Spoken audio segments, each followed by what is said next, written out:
everyone, and thanks for tuning in. Welcome to the Great Exhibition Roads Festival online series, Explore at Home. My name's Caroline Worthington and I'm Director of the Royal Society of Sculptors, and we're one of the festival partners. You can find us on Old Brompton Road at our fabulous headquarters called Dora House. Today, I'm delighted to be joined by our president, Clare Burnett, who will be discussing a career as a found object sculptor. Also, in the same month as International Women's Day, Clare and I are going to be talking about the Society's research project, Pioneering Women. This shines a light on some of the early women members of the Society. Before we get started, though, just a few housekeeping notes. I'd like to remind everyone today that this is an interactive discussion, and we'd love to hear your thoughts, comments, and questions. Just write to us on the YouTube chat and I'll pick those up, or try to, as we go through the conversation. But can I ask you to consider it when posting in the chat, as we'll be removing anything that disrupts the experience for others. So if Claire's going to join me, let's get started. Hi, Claire. Hello. Hi, Caroline. I'm going to start off with a question that is kind of relevant to today, really. You know, sculpture at the moment is such a hot topic for all sorts of reasons. And so I'm wondering if you could describe what can and can't be sculpture, in your opinion. And do you think there are rules? You know, it's something we talk about a lot at the Society across our membership. You know, what are the, where is sculpture and where does it go out to the edges? But what's your take on that? Well, for me, it's a much broader description. I mean, I think lots of people can think it's an object, it's made of marble, or it's made of bronze. But I think it's a much more exciting world than that, really. And it has these edges, and very difficult edges for us to grapple with.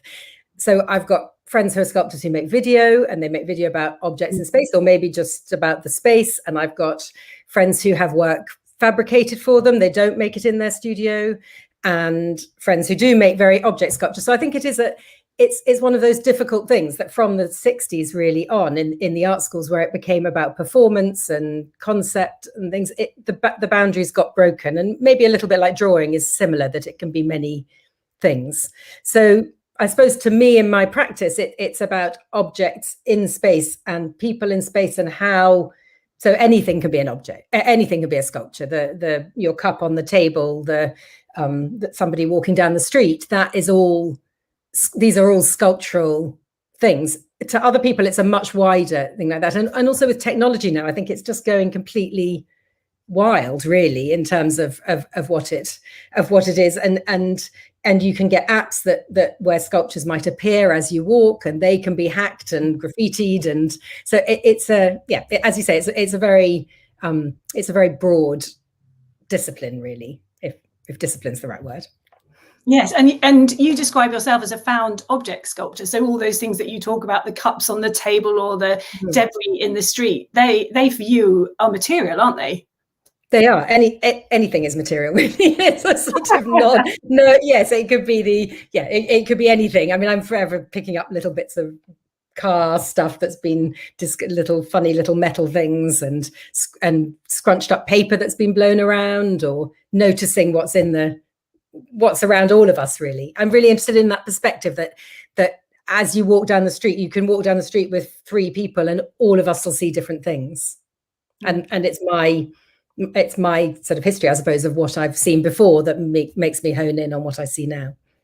And I think last year you had a fantastic residency down in Mexico, which brought all sorts of materials into your practice for the first time. Yes, yeah, exactly. I think so. When you go to a residency, you sort of start with nothing, which is a bit terrifying, really. And I always find that, as in many other bits of my practice, I sort of hone right out, and I'm thinking, oh my goodness, what am I doing here? What's the point of this? And I arrived in Mexico with absolutely nothing. But I arrived with an idea that I was going to collect things and then make things. And when I got there, I found that actually it was all the scrap, quite rightly, was used really to the point where it was unusable, and there wasn't anything massively exciting about it. And so I then went to the markets, and the markets were unbelievably incredible, and they had whole streets with like the plastic buckets that you see, or or bird cages, or each street with a different purpose. And so it introduced a whole load of new objects that I collected, and it also I suppose I'm always interested about how these objects are universal, that universality. So the yellow bucket that you can buy in Shepherd's Bush Market, you can buy in China, and you can buy in Mexico. So I was really interested in that as well. And obviously, I mean, that residency was kind of a year ago now, and I joined you down there for the opening show, and it was absolutely fantastic. But the world is a very, very different place, and your practice will have moved on as well. So I'm kind of interested in what you're looking at the moment. What's catching your eye on the streets of London?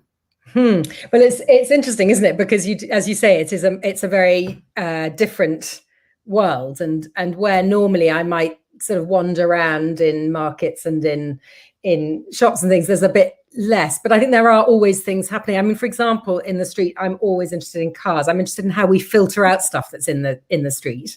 So I'm interested about how these coloured sculptures sort of like travel around the city the whole time, but somehow in our heads we're like, oh, well, they're just cars, so we don't look at them like that. We don't look at their weight and the shadows they make and how people interact with them and things. We just think, well, I don't want to look at the cars. So I've been noticing that a bit. I mean, it's spring, isn't it? So that is amazing, because I think all these sort of magnolia buds and things are about to burst out. For me, I suppose I'm more interested in the industrial and material and man-made material. So in terms of my practice, I'm not noticing that, but I do definitely feel that sort of opening out, which hopefully all of us feel a bit, which is really exciting. And it's about colour a lot for you as well, isn't it? That tower of yellow, were they buckets in Mexico? Yes, yeah. I'm really interested in colour, and a bit like I was saying about the filtering out, I'm really interested in how we filter colour as well. So if I said, oh, I make coloured sculpture, people would think it was going to be very bright, which it isn't necessarily always, but they wouldn't think that the paving stones are coloured or the road is coloured or everything else is coloured as well. So I think it's very important, but the context is very important as well. So it's always about the colour in relation to the space it's in. It's not just the colour in itself. So that Mexico piece, which was yellow, was the thing that got me started on looking for yellow things in the market, was the fact that I put a yellow dustpan that was lying around on the green tiles that were in the residency space. So it's yeah. And so what did it when you're kind of bringing this stuff together, and I'm really interested from those folks who've tuned in to watch what's catching their eye on the streets of London today while they're taking their daily exercise, do share your thoughts with us, because as you said, we all see different things on the street. If I looked outside with you now and saw the Thames water barriers on my street, I'd see something blocking my car parking space, but you would obviously see something. Yeah, there's amazing shapes. Very, very, very different, and something to get to grips with and get your teeth into in a sculptural way. What is it about that? Is it the plasticity? Is it the material? Is it, what gets you going? Well, I think you can't really divorce all of them, can you? I mean, I think probably some of the listeners are scientists, and that thing that the material determines the look of it as well.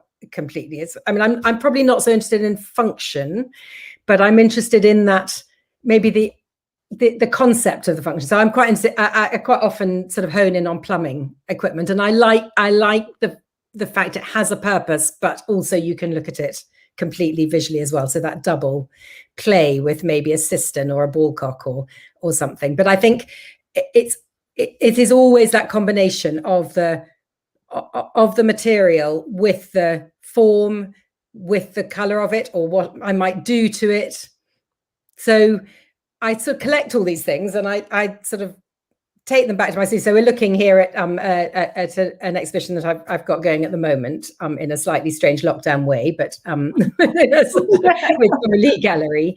And for these pieces, I gradually collected things a little bit like you might beachcomb, and many of you might enjoy beachcombing. And I that's the way I wander through, and I look at things, and I might think, oh, that copper pipe's really interesting. That bucket, that jug, that really weird. So I'm always looking for those sort of forms, but also usually things which have got a concept behind them. So I did a whole load of work on on the fantastic boxes that are left out. So any of you who haven't noticed them, please notice them because they're amazing. If you look, probably when the shops reopen, but if you look at those recycled boxes on the street after the at the end of the day, and people pack them in all sorts of different ways. But I also love the fact that they're transporting goods from around the world, and things, precious things and unprecious things, are all being packed in this cardboard. So with the Beckenham piece that you were just looking at, I collected stuff, some of it during lockdown in Shepherd's Bush Market, and some of it stuff I just had lying around my studio. And then I just started to play, really, and play is a really important part of my practice. So I can think of all sorts of clever ideas, but actually when I get down to it, I just start playing. And I think somebody asked about how do you get back to, Suzanne, I think it was, asked how you get back to work if you lose your confidence, or if you've had a big gap or something. And to me, that play is the key, really. It's to get out of your mind what you're doing and going to end up doing, and it's to find ways of almost like disconnecting your logical brain from what you're doing. So I have everything in my studio. I take it all out, I clear the surfaces, and I just start piling and playing and seeing what combinations work with things, really. And then I ended up with these weird towers that I started covering, and then they become, really, the purpose of the things in the first place becomes slightly irrelevant, but maybe when people look at them, they have that slightly sort of familiarity, like that noticing thing, a familiarity, and maybe then they go somewhere else and they notice something. Going right back to our first comment of, you know, what can be sculpture, that they are looking at a jug on their table and think, oh, that I think it was that I saw earlier. Or so, yeah. And I'm really interested in that, and in particular in the Beckenham show. And just going back to that comment you made about context, were you making that work as a group, knowing that it was going to be in that rather exquisite building at Beckenham Place, or does that not matter? It does matter. I was very aware of it. I mean, I'd started, I think you can see one of the pieces, the pink piece on the left, that and the larger piece, on a red piece in the sort of middle there, were pieces I'd made already. And when I was asked to be in that show, I thought, oh, it'd be great to have a group of those. And I was very aware of the green. So as I was moderating the color, which really was, I build the color into the sculptures. So I use jesmonite and I color the jesmonite, but some of those have got about 15 layers of different colors, as I started to try and articulate the relationships between the pieces and the relationship between what it might look like against the green as well. So, but I'm aware that it could move somewhere else, and then they might be rearranged. They become almost like characters or people that might sort of visit somewhere else, and then they might have a different arrangement.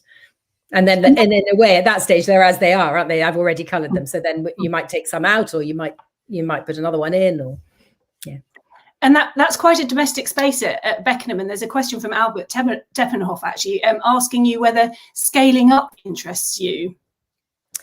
I think scale is really interesting, because I think sometimes it works and sometimes it doesn't. And you can be really surprised when you've got something very small that it works brilliantly as something very big. And equally, some things just don't work at all. So I think going back to the character thing, for me, these, you know, sculptures have character, and some of them suit, maybe 3 different sizes might really work for them, and others don't. But there is another thing which I only really realized later, and that is you can't ignore your own size. So I'm just under 160 centimeters, or 5'2". So for me, things that really appear quite big might appear small to other people. So I realized I've got a lot of sculptures that are about 165 centimeters in my studio, and I'm always looking up and think, oh, that's really big. And then of course, to most people, they're not really big at all. So scale is such an individual thing, and it goes back to the relationship thing, really. Yeah. And there's a fantastic comment. We were talking about what people could see from their streets. Andrew's just said, I've just looked out of my window and seen a scratched up yellow skip with silver insulation and red lettering. And actually quite an interesting question. Does damage interest or inform your work? Does something need to be perfect or? No, I do really like that layering, and I'm very interested in process, really. I mean, I spend my whole time just sort of watching YouTube videos from funny people in America, sort of how to polish something or how to set up your tools, and I love that that thing that you can that you show the process, but within the thing that it doesn't because I'm really interested in form and color and things, there's that very fine balance between it not ruining the form either. So I don't want to maybe to look at something. I quite like the analogy of writing, where you might have a whole essay, say, and then within it you've got your paragraphs and your sentences and your words, and you sort of want to go in that way, in that order, so that maybe if you're showing the damage that you've repaired, which I'm quite happy to show bits where things have been replaced or changed, and my work is all the process of change, that actually you don't see that first. You see the whole, and then you slowly look at it. So quite often, if I'm forever changing things and changing their shape and taking bits off and quite dramatically sort of re-changing things. And I don't mind showing that as long as it doesn't dominate, if that helps, Andrew. That sort of like clarifies that. But I do love that thing of seeing a paint underneath paint underneath paint. Yeah. All the layers and the building and that.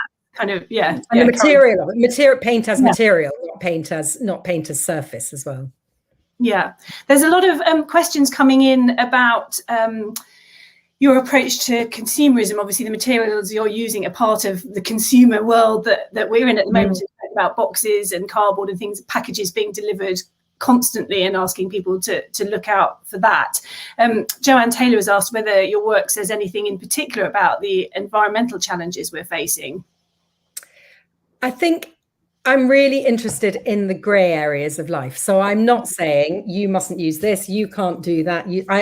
I think visually, when you ask sort of what do I notice the things where there's no easy answer. I mean, I think consumerism is so complicated, isn't it? You know, everything we buy in lockdown, should I go on Amazon? Where's this come from? I've just ordered a ridiculous thing for our cat, which everyone's being really rude to me about it. And I tracked the package, and it came from somewhere in Nepal to somewhere else, in 3 places in Nepal, and then was flown to London. And then you think, oh my God, what have I done? I've just sort of, this tiny ridiculous thing is now being transported across the world. But then it can be fantastic. So it's the same, isn't it, about phones and all the things we use. They're wonderful and they're problematic all at the same time. And that's what I'm really interested in. So I'm not necessarily saying something about it, but I am noticing it and posing a question and hopefully celebrating it and questioning it at the same time. People are noticing all sorts of things. So Roberta Fulford is joining us from Shetland. Thank you, Roberta. And she said that she's just pulled out a 4-foot-high ball of polystyrene from the sea yesterday. Wonderful. So, sculpture in its own right, or something else. Well, and the same again, isn't it? A beautiful object, something that's been, Andrew was talking about damage, and yet also where has that come from and what's it doing to the ocean? So you're like, from thinking, oh, that's really beautiful, and maybe how 20 years ago you would have just thought, oh, that's great, that's absolutely fantastic. Like, oh my goodness, this is so complicated. So I studied law for a little bit, and I was always really interested in those sort of grey areas of the law, and I think it is that, so I'm definitely drawn towards that. And with going back to consumerism, it's all of us, from the moment we walk out and go and buy something in the shops, are confronted with it. Can I delve a bit into your practice and the method? So, for example, you grab this piece of polystyrene or the box that the cat's toy has come in, or whatever, and you're thinking, right, off we go, this is going to lead me somewhere. Can you tell us about when you get into your studio with that object? What happens next? What are the processes that you go through? Yes. So I think Jake's got a photo of my studio, which so you can see it's a bit of a mess. It's a lot, it'd be wonderful to have a very large space, but we're talking quite a lot about the city, and I really love that thing of drawing stuff from the city. So it's always a bit of a dilemma, and it's very full. And I just bring stuff back, and you can see in this photo there's sort of stuff half made. Some stuff is sort of sits around for years half made, and then it'll be reincorporated. So I'm very, maybe it's a rebellion, maybe it's a questioning. I sort of question permanence a bit, I think, and the idea that something can never be reused, going back to the environment as well, that idea that you make something and then it's very precious and it has value. But so what you can see here is some half-made stuff, some whole-made stuff, some stuff that might be reincorporated. And I'll sometimes just be physically making things, learning new processes, And I've got loads of different tools that don't really fit in my studio and that I try and use. But what you can see here is, for example, some funnels that I've covered that I'm trying to work out how to hang them and how to cover them in paper pulp. Well, during lockdown, I was sort of stuck at home for a bit, and I started using I learned pewter casting. Well, I'd learned pewter casting when I was on a residency, but I started playing with pewter casting, but also with paper pulp because I had a lot of paper at home. So I was playing with that. Right at the beginning, I think, is there a little GIF that's on the slides? James is sitting behind the screen operating the slides, but I think about my actual studio process. There's that, exactly. So that's a sort of a space where I've played, and then there's an outside one, James, which shows how I sort of will start playing and then develop things. So I think it's further on, and it's a picture of outdoors. So anyway, hopefully that'll come up on the screen in a minute, and then it's got an immersion tank and things. So I get all these objects and I just like sort of play around with them, really, and then I'll try different techniques with them. Sometimes I'll cut them up, sometimes I'll reconstruct them. I'm enjoying playing. I'm very lucky I've got a pencil with an iPad with a pencil now, and I find that's quite fun because you can sort of take photos of things, play around, but it's really about the material processes for me. It's about learning new, from welding to carving something, or I've just got a new lathe, which is my birthday present. But I'm not really trying to incorporate that into my practice at the moment because I can't even make something go from square to round. But it's a very physical thing, and again, as I mentioned, it's about not letting the logic overtake the actual physical making. I don't know, that was a bit of a roundabout answer to your question. I'm not sure if I really answered it, but I'm just wondering whether we're going to get the GIF or not, James. Is it there outside the studio? To see whether no, that's okay, don't worry. No, that's fine, don't worry. I think it was about number 8 or something about the process, but it's fine. It can. But I think that first film that you just saw, which was showed what sculptural materials can be, a sort of mixture of things I've made with things I've found, and then that process of play a bit. Really, it's very important to play. And it's really difficult sometimes as an adult, I think, to let yourself go, maybe as an artist, and not think, oh, what's going to happen to this? Where's it going to go? Is it going to be finished? Is it not going to be finished? It's a shame that we couldn't see the outside, because I was going to move on to asking you about work that you make for outdoors. Obviously, we've seen installation shots, your studio, and the Beckenham Place exhibition, but you've also made work for the landscape and outdoor shows. And do you approach things differently when making work for outdoors? Well, I think it is different, isn't it? I mean, I made a piece in China. Well, that was interesting in lots of different ways, but the thing about outdoors is that it's got to be resilient to it depends how long it's going to be there, but it's got to stand up to the weather, really, and it's also got to stand, depending on where it is. If it's in a public space, it's got to stand up to being crawled all over and things. So this piece I made in China, and it was interesting because I sent a file to have it made, and then I went out there. That was the first interesting thing. But the other thing was that they really looked after that park. So every night people come and clean the park and things. So that piece would never be possible in the UK because it's people would skateboard all over it. Fair enough, So I think it that really determines how the health and safety, the weather, the materials really. And if something's up for 2 months, that's very different from if that's permanently there. And colour is always problematic because paint is always problematic and needs to be repainted.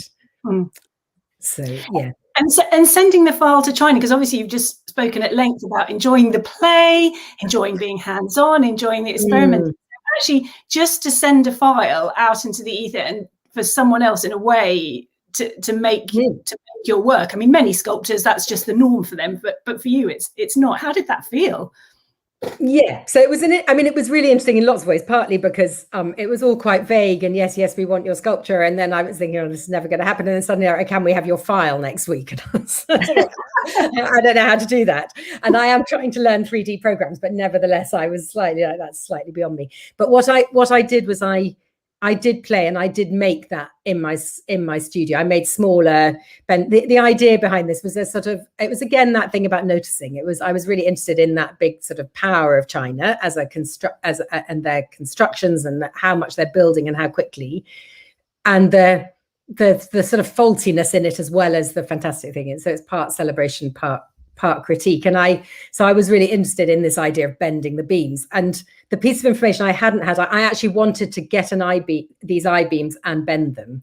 And the piece of information I hadn't had is it was one fabricator who was working on this project. So they couldn't send it off to a place to bend it because the one fabricator had their own mainly welding facility. So but I played around with it as a physical model, and then I went and worked with WSP, who are fantastic supporters of the society, they're engineers, and with one of their directors, and we worked out what beam could be crushed and what it would look like. So it was sort of the process still, which I tried to really incorporate that process within it, and then to send that file, and then to go out and check it and change a few things when I went out there. So it was physical, but I think technology is amazing for what it can do. And I've always used it a bit with setting, for example, the exact color, the exact rail color on the landscape. I used Photoshop for that to really test the color against the background to work out. This was a temporary space, it's going by a river, but to work out a color that would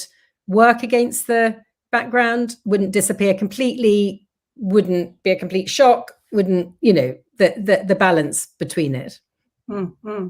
And you've just spoken about technology, and this festival, as we well know from being partners, is all about celebrating science and arts and technology. So I wondered if you could talk about a piece that you made called 21st Century Box. Yes. So it's a bit the same as noticing things. So I've not really done anything with it, but I'm really interested in all these CCTV cameras. And in fact, on our street, there was some people trying to sell something. And my goodness, everyone put their doorbell cameras photos up instantly. And I was, again, another area of surveillance, good, bad, these things.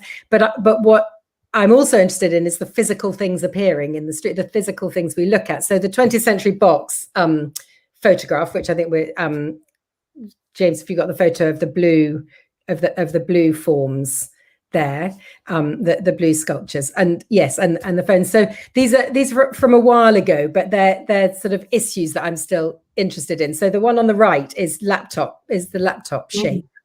And the sort of open and closed laptop shapes, and how we look at them, and we never think about it as a rectangle. I mean, as an aside, if any of you are painters, I think it's a really interesting thing that in the Renaissance, it was all about looking through windows. This is in sort of the European sort of line of art history, but it was all about looking through windows and beyond. And you would have people sitting with a window behind and a landscape behind, and then really, as we met the 20th century and Cézanne and Matisse, and it became about the surface and a much shallower picture plane.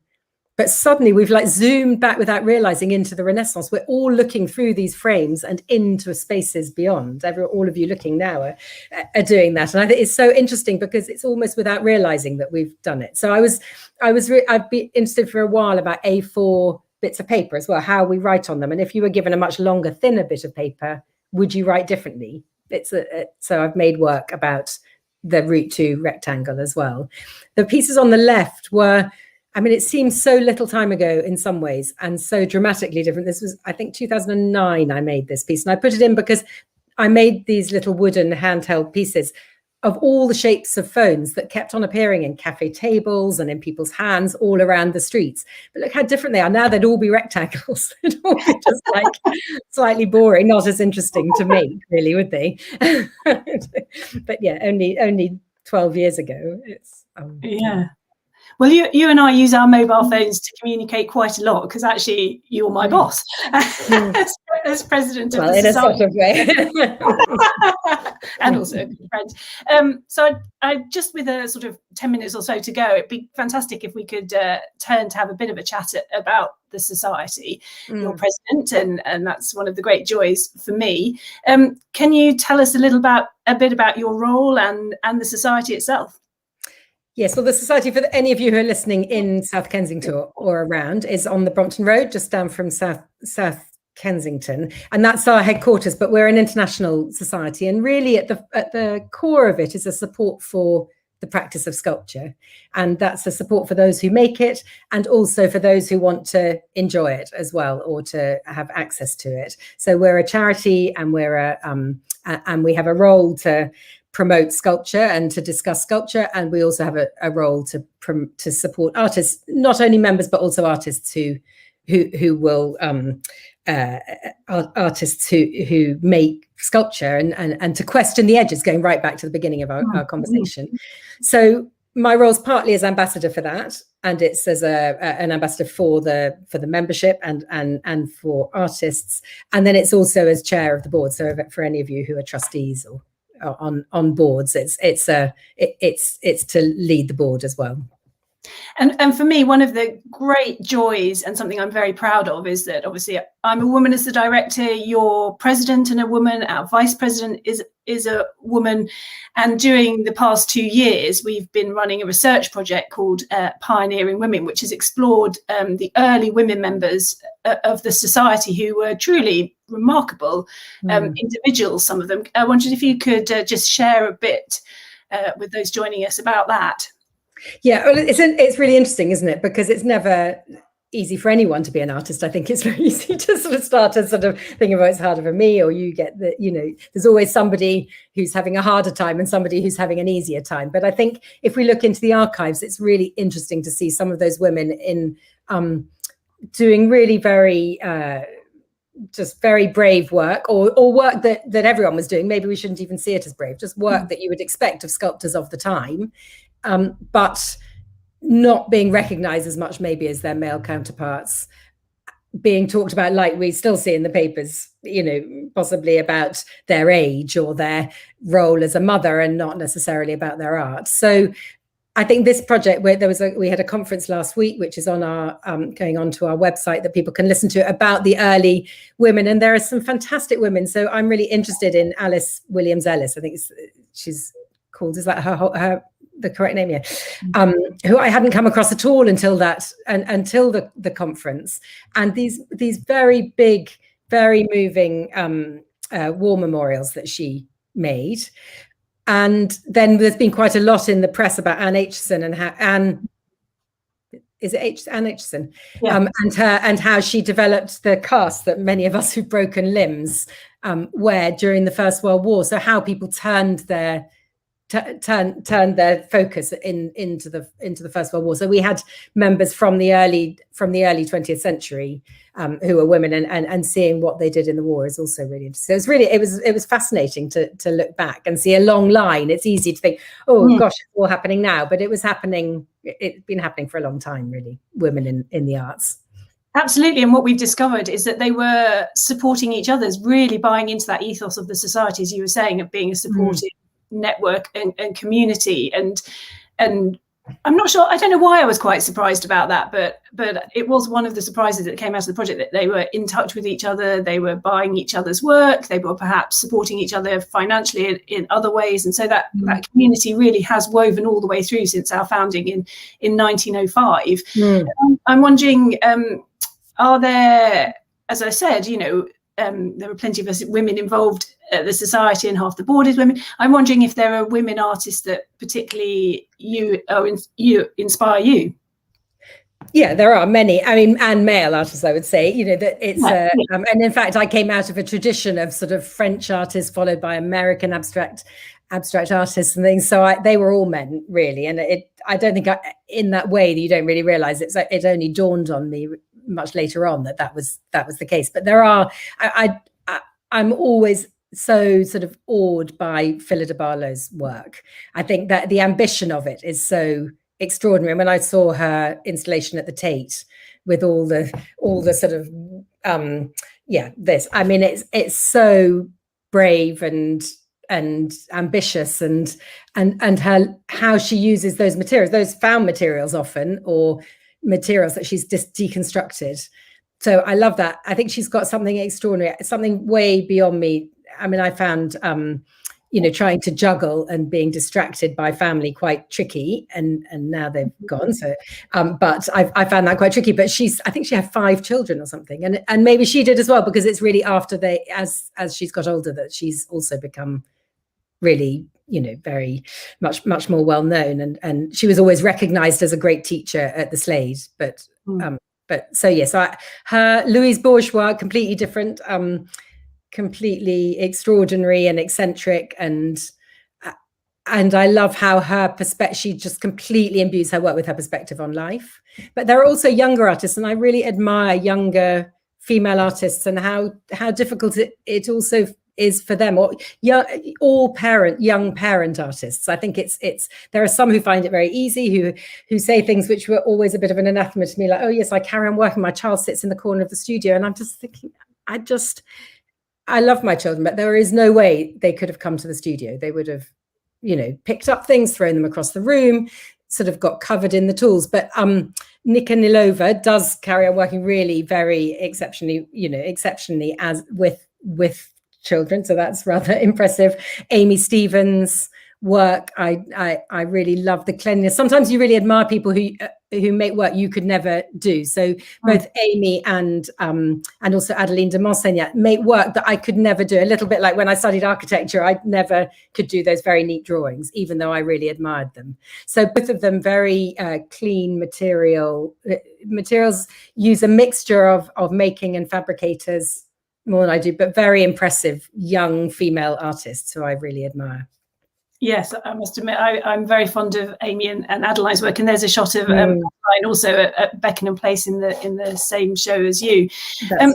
We've had a question actually, just going back to materials, and you were talking about the use of clean materials and what have you.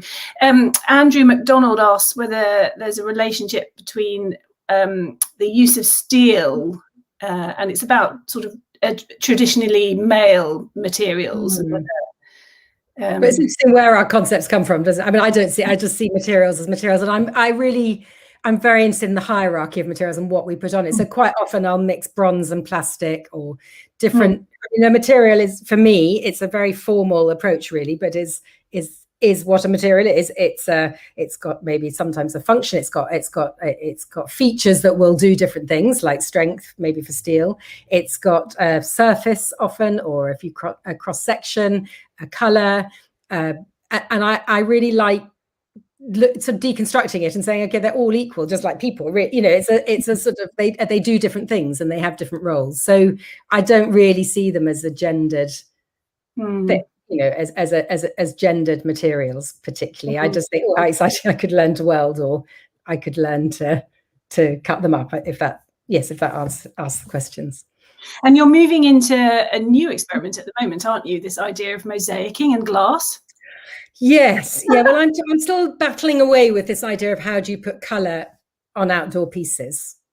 Really, because I think it's a very, so that for maintenance, we were talking about what do you need when you have outdoor pieces, and it's really hard. So I'm just going to dip my toes a little bit into glass mosaic, but we'll see where it goes. And it's not about the pattern really; it's about, can you make something that has that integral color, the color in the material, and that will work outside. It's often used as sort of on walls and school mosaics. There've been, my studio's next to Grenfell Tower, and there's been this big mosaic project. So it's been, I think it's probably from that. I've been watching them using it and thinking, oh, I wonder if I would try that and see where it goes, and see if it answers the problem of paint, which always needs to be recoated. Yes, and it always does come back to colour with you, doesn't it? It's woven through the conversation. Yes. And is it yellow in particular, someone asked, or is it just... No, I've had sort of phases of all sorts of different colours, going back really to what you notice, I think. I went through a whole, I'm interested in, I think I mentioned about the French So I was brought up in France, and I was sort of had the whole sort of French Impressionism followed by so that all of that imbued into me. And one of their big things was about how if you take two colors and you get them exactly the same tone, they'll begin to sing off each other. So I think of color as a material and very formally, really. It's not about a narrative of it. It's about, and maybe that goes back to the question about, is it male or not? It's not about that. It's about, what does this color do in this particular thing, but also what are its connotations sometimes. So I made quite a lot of work about pink when I was doing some work in a girls' school, because I was just really interested about how that attraction to it, and could it be ungendered? Could I ungender it in its really, and look at it just for how it is without those connotations. So yeah, it's any color, really. I mean, I do notice color and color relationships, particularly. It's really about the relationships. But I think in answer to the yellow, I've made a lot of yellow work recently, but I think it's just because my eyes tuned in to notice it at the moment. Gosh, it must be such an exciting world to be in. all that color. Yeah, but we all filter, don't you? You can't take in everything, can you? But yes, no, exactly. No. But I think rather than pulling objects out and saying they're the only colored things, I think it's always interesting to think about the whole space and the color in the whole space, and about all materials as having a color. They're not, whether they're a neutral color or a bright color or. And how do you? Because I know you've begun to cast some work into bronze, and so how does that affect how you see the work? Because I think from the color, it takes it into something else. It does, and I think because of that, I mean, there's a whole history, isn't there, that loads onto that of connotations. And again, I'm interested when I'm using it of taking that away. So when I've used it, for example, because I wanted something to be held in the hand and have a heavy weight to it, and that was the right material. Or I've used it where I've 3D printed work and I've melted that out into bronze, or melted plastic wrapping and things. I wrapped my whole studio in plastic at one point after Grenfell, and I then unwrapped it and I cast that plastic almost as a sort of permanent record of the plastic, but also to really just explore what happens when you melt plastic out instead of wax. So I'm wary of it. I'm very wary of the idea that you just automatically put things into bronze just because it gives them value. That I've got a real problem with, but and it does, but I still have got a real problem with. I mean, people perceive it as more valuable, but really, I've been in my studio. I've been making bronze recently, and it's really mainly copper. Copper is 90%. Bronze is 90% copper pipe, really, or bits of old copper. It's nothing particularly magical apart from the properties that then happen when you mix it with something else. Yeah, it does come back to that question that I'm regularly asked about sculptors, and you always are. Oh, are you marble or are you bronze? You know, exactly. Exactly, and yet, and of course they're wonderful materials, but there are many other wonderful materials, particularly now. Particularly with new materials being developed, it's really exciting and technology itself. And virtual against physical. There are so many different tools and materials to use that you don't want to be stuck with just one material, I don't think. And actually that kind of leads on, I think you might have answered it, but I'll just pose the question from Amy Stevens about, do you ever consider a work finished, or are you always reappropriating it? I suppose you've spoken about reappropriating the materials in that last bit of conversation we had, but it's this notion of, do you think a work is ever finished? Yes, and also maybe goes back, I think, was it Kathleen who answered something about, do I collect things to make things or make things the other way? I think I do, but I'm quite happy to reuse it rather than have it sitting around in my studio. And often it might be finished, but it builds a relationship with a new piece, with something else, and could become something slightly different. So a bit like people, I don't like to completely pin it down, but in terms of individual objects, I will think, right, okay, that is resolved. At the time, you always resolve things at the time, but I'm quite happy to tear things apart, or to reuse a piece and integrate it with something else to build a new relationship. Lovely. Well, I think on that note of resolving and finishing, we've just about used up our 45 minutes. So thank you ever so much for a really fascinating conversation. Thanks to everybody tuning in. If your question didn't get asked or responded to, I'm really sorry about that, but the event has been recorded and will be up on the Great Exhibition Road Festival YouTube channel very shortly for you to watch again, or feel free to also share. So thanks for tuning in. Have a lovely afternoon and a happy weekend. Bye. Thank you, and thanks for all the questions.